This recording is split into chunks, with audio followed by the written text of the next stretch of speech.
très heureux d'être tous ensemble ici et puis on espère s'éclater.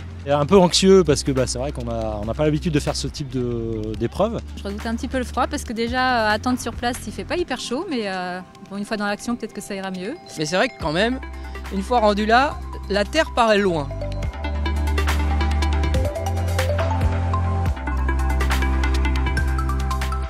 On avait bien senti qu'il y avait un certain nombre de nageurs qui avaient des fourmis soit dans les palmes, soit dans les pieds.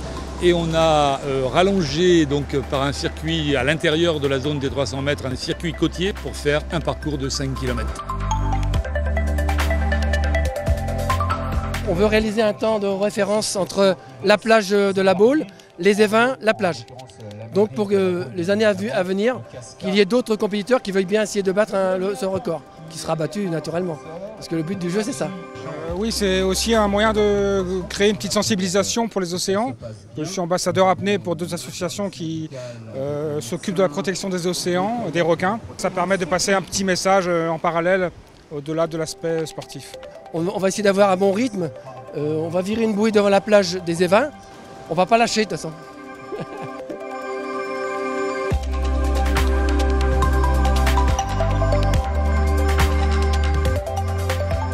C'est toujours merveilleux de pouvoir jouer dans un terrain de jeu comme ça, c'est top, c'est à la maison en plus. Donc, puis c'est particulier cette année, l'année dernière j'étais parrain de la première édition. Cette année je suis présent à titre de sportif mais aussi de maire adjoint au sport de la ville de la Baule-Escoublac, donc c'est un plaisir, c'est vraiment un plaisir.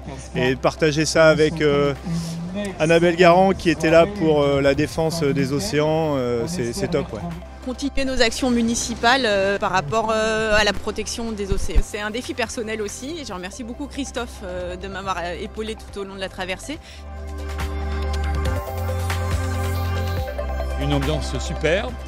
On est d'autant plus heureux de l'avoir fait cette année qu'on était persuadé que c'était râpé et que malheureusement il aurait fallu attendre un an pour faire la deuxième édition. Si on n'avait pas fait la première édition l'année dernière, c'est sûr qu'on n'aurait pas pu faire celle-là cette année parce que préparer la course en à peu près un mois et demi, ça a quand même été un sacré parcours du combattant.